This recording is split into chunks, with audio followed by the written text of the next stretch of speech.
সকাল বন্ধুরা কেমন আছো তোমরা? আশা রাখছি সকলে খুব ভালো আছো, আমরাও খুব ভালো আছি। তো দীঘাতে এসছি, এবার দীঘার মোহনাতে যাচ্ছি সকাল সকাল, কারণ সকাল সকাল গেলে মাছ দেখতে পারবো। এখানে যত নৌকো আছে সব সমুদ্র যা মাছ ধরতে 1 মাস 15 দিন 20 দিন 1.5 মাস পরে আসে, তার জন্য সকালে আসলে নাকি খুব সুন্দর মাছ দেখা যায়, মাছ নামানো দেখানো যায়, মানে দেখতে পারবো। তার জন্য আমরা 8-10 জন মিলে চলে আসলাম। আমার দিদি মেয়ে, আমরা দুটো দিদি, আমি, আমার ছেলে মেয়ে, তোমাদের দাদাভাই, সবাই মিলে আমরা চলে এসেছি। আর আমাদের হোটেলে যারা মানে আমরা যে হোটেলে এসেছি ওরা অনেকেই এসছে, 2 বাস আমরা লোকজন এসছি এখানে।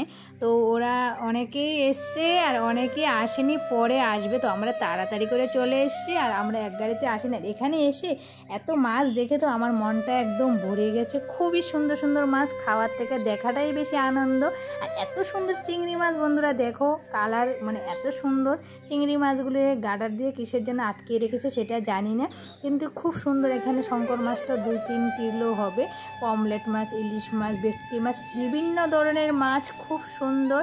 আর সকালবেলা তো মানে সকালের ওয়েদারটা এতটাই ভালো লাগছে, চতুর্দিকে মাছের দোকান আর দোকান, গাড়ি, মানে এতটাই সুন্দর লাগছে। এখানে আমি মাছটাই করছি, পরে নৌকোরে এখানে যাব, মানে কি বলবো, মাছ আমার দিদি তো মাছ দেখে মাছ কিনবে, তার জন্য আমরা মাছটাই এখানে সবাই একসাথে যেতে এসেছি। আর কাঁকড়াগুলো দেখলো তো বাবা, এত সুন্দর কাঁকড়া সমুদ্র, কিন্তু কাঁকড়ারও দাম আছে 600 টাকা কিলো। আর চিংড়ি মাছ দেখো বন্ধুরা, কত সুন্দর সুন্দর চিংড়ি মাছ, এতটাই ভালো লাগছে কি বলবো, মানে মাছ দেখে তো আমার মনটা একদম সত্যিকারই জুড়ায় গেল। তো চলে আসলাম মাছ দেখে এখানে নৌকোগুলি দেখতে, কারণ এখানে 5-6টাই নৌকো আছে, তোমরা দেখবা পরপর করে। এই দেখো দুটো আরও আছে অনেকগুলো ওইদিকে।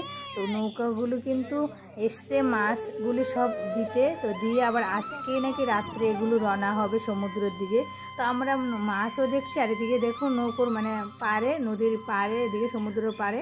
তো এখানে মাছ, শুকনো মাছের মানে দোকানগুলির মধ্যে খুব মানে, আর আমি তো শুকনো মাছ খাই, কিন্তু এখানে শুকনো মাছ এতটাই দাম, ভাবছি যে এখানে তো অনেক মাছ, তো মাছের জন্য মাছের দামটা কম হবে, যেহেতু এখানে মাছের আমদানিটা বেশি। কিন্তু না বন্ধুরা, আমাদের লোকাল থেকে ওইখানে দামটা আরও বেশি, চড়া দাম। আমরা যেটা মনে করি লোটে শুটকি আমরা 70 টাকা শ রাখি, এখানে 100 টাকা, 80 টাকা, 50 টাকা, 70 টাকা, বিভিন্ন ধরনের মাছ আছে, কিন্তু প্রচুর দাম এখানে। আর এই দিদি মাছ দাম দেখে কিনবে না করছে। তো যাই হোক, তো আমার দিদি 3 কিলো ইলিশ মাছ নিয়ে এসে, আমি 1 কিলো নিয়ে এসে, আর এই দিদি নেবে, এই দিদির জন্য একটু ঝামেলা হচ্ছে। তো যাই হোক, লাস্ট কিন্তু দিদি নিয়েছে, মাছ নেয়নি যে তা না, কিন্তু এবার আমরা প্যাক করতে দিয়ে চলে আসলাম সমুদ্রের এখানে, কারণ আমার ছেলে মেয়েগুলো আমাদের আগে আগে দৌড়চ্ছে, ওরাও এসে দেখি আমাদের আগে চলে এসছে এখানে। তো খুঁজে খুঁজে দেখেছি এদিকে এসছে, কিন্তু ওরা আনন্দের চোটে কী করবে, কিন্তু আমাদের তো ভয় লাগে, কারণ ওরা সেরকম না যে একা একা চলে যেতে পারবে, কিন্তু সেই রকম বুদ্ধি হয়নি। আর সমুদ্র তো ওরা তো দেখার জন্য ব্যস্ততা, কখন জলে যাবে, কখন স্নান করবে, কখন নৌকো দেখবে, এইরকম। তো খুবই সুন্দর, খুবই ভালো লাগছে। মোহনাটার পাথরটা তো নেই এখানে, শুধু অনেকটা দূরে পাথর। আর নিউ দীঘাতে, হলদিঘাতে মানে প্রচুর পাথর, যাওয়া যায় না। এখানে কিন্তু খুবই একদম খুব সুন্দর। দেখো আমার দিদি হাঁটতেছে, আমার দিদির সাথে সাথে আমার ছেলে মেয়েগুলো ঝিনুক পুরাচ্ছে, ওরা ছোটো ছোটো ঝিনুক পেছন গিয়ে। আর এখানে প্রচুর লোক সবাই দেখছে, মাছ ধরছে, তার জন্য সবাই দেখছে। আমিও কিন্তু এসেছি মাছ ধরতেছে, খুবই আনন্দ লাগতেছে আমার কাছে, কিন্তু মাছ ধরাটা বিশাল আনন্দ খাওয়ার থেকে। তোমরা কে কে মাছ ধরতে ভালোবাসো অবশ্যই কমেন্টে জানাবে। এখানে তো মাছ ধরার মতন সুবিধা নেই, আছে আমাদের এখানে, মানে আমাদের বাড়ির কথা বলছি, আছে আমাদের এখানে যমুনা, কিন্তু তোমাদের দাদাভাই তো মাছ ধরার এতটা নেশা নেই, শখ নেই, তার জন্য নাহলে ওই এরকম সমুদ্র থাকতো, আমি যে কী মাছ ধরতাম, মানে যদি ভালো লাগে অবশ্যই একটা লাইক করবে, কমেন্ট করবে, চ্যানেলটাকে সাবস্ক্রাইব করে আমার পাশে থেকো। তো চলো তোমাদের সাথে পুরোটাই শেয়ার করছি, তোমরা শুধু আমার সাথে থাকো, পাশে থাকো, দেখতে থাকো।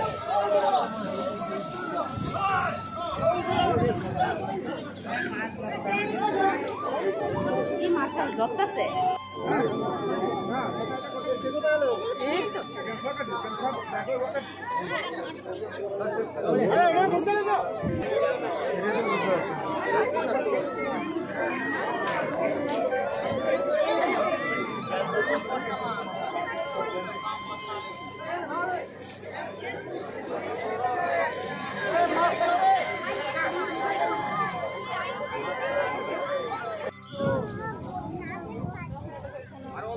আমরা এই জায়গাটা দিয়ে এসেছি না পিঙ্কি, ওই যে মাছের এই জায়গাটা দিয়ে এসেছি। তো বন্ধুরা এবার আমরা হোটেলের দিকে যাব, আর থাকবো না। সকাল 5টা 5:30টার দিকে এসেছি, ছেলে মেয়ের টয়লেট পেয়েছে, আর থাকবে না বলছে। কিন্তু ওরা কিন্তু আনন্দ চোটে এখানে কখনোই ভিজে যাচ্ছিল। আমরা বকা টকা দিয়ে বাড়িতে এবার মানে হোটেলের দিকে নিয়ে যাচ্ছি, কারণ ওদের কখন চান করবে, চানের জন্য ওরা ব্যস্ত। সমুদ্রে এসছে শুধু স্নান করবে তার জন্য। তো অনেকটা বেলা হয়ে গেছে, এবার হোটেলের দিকে রওনা দিচ্ছি, কারণ আমরাও কিন্তু ইচ্ছে এখানে চান করা। এবার এখান থেকে ভিজা কাপড় তো এতটা দূরে যেতে পারবো না, আর স্নানের উদ্দেশ্য আসিও নি এখানে। তো যাই হোক এবার কিন্তু আমরা সমুদ্রে চলে আসলাম। বাড়ি থেকে এসে খাওয়া দাওয়া করে মানে হোটেল থেকে যাই, সরি বারবার বাড়ির থেকে বলে দিচ্ছি। তো আমরা খেয়ে গিয়ে চলে আসলাম স্নান করতে। এখানে এসে আগে এতটা জোয়ার বাতার মানে নামতে পারিনি, সব বোট তুলে নিয়েছে, শুধু এটাই বাকি ছিল আমরা উঠে গেলে এটাও তুলে নেবে, আর নামাবে না, কারণ আর বুঝ চলা যাবে না। এতটা ঢেউ এসে গেছে, মানে বিশাল রিস্ক। অতিরিক্ত ঢেউ আসলে ওরা পারে না। সকাল সকাল দিকে আসলাম, আর কি বেশি চড়তে পারতাম। আর এই সময়টা তো আমি ক্যামেরাই করতে পারছি না, মোবাইলে ভিডিও করতে পারছি না। আমার দিদিটা করেছে, মোবাইল মারছে হ্যান্ড কভারের মধ্যে থেকেও তোমার হ্যান্ড মারছে, মানে ভিডিও করাই যাচ্ছিল। তো যাই তোমাদের সাথে শেয়ার করতে পারলাম বন্ধুরা। তো ওইখান থেকে এসে ভাবছিলাম আমরা আজকে তাড়াতাড়ি জগন্নাথের মন্দিরে আসবো, কিন্তু তাড়াতাড়ি আসতে পারিনি শুধু বৃষ্টির জন্য।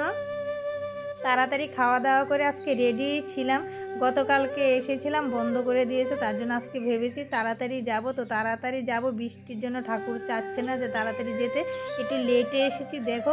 কিন্তু মন্দিরটা দেখে না মনটা একদম জুড়ায় গেছে, এতটা সুন্দর অপূর্ব, মানে কি বলবো বন্ধুরা, তোমরা না দেখলে বুঝতে পারবে না, যারা দেখেছো তারাই বুঝতে পারবে।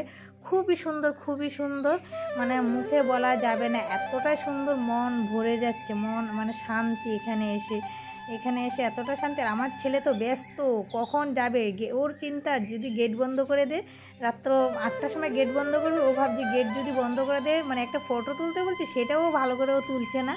তো এখানে দেখো প্রচুর মানুষ একদম গিজ গিজ করতেছে, তবে সবাই ছাতা নিয়ে গেছে, আমি তো ছাতা নিইনি। আর তোমাদের দাদাভাই তো আসতে পারিনি, তোমাদের দাদাভাই আসলে এতটা চিন্তা হতো না। তোমাদের দাদাভাই বাইরে আমাদের চটিগুলো পাহারা দিচ্ছে। তো এত সুন্দর মন্দিরটা, মানে মনটা জুড়ে যাচ্ছে, একটু খারাপ লাগছে তোমাদের দাদাভাই আসতে পারেনি তার জন্য। তো বন্ধুরা ভিডিওটা কিন্তু আমি আর বেশি বড় করব না, এখানেই শেষ করব। তোমাদের ভালো লাগলে অবশ্যই একটা লাইক করে কমেন্ট করে চ্যানেলটাকে সাবস্ক্রাইব করে আমার পাশে হবে পরের ভিডিওতে। বন্ধুরা ভালো থেকো, সুস্থ থাকো, আমরা এখান থেকে বেরোতে থাকি। তোমরা সবাই মিলে বলো জয় জগন্নাথের জয়।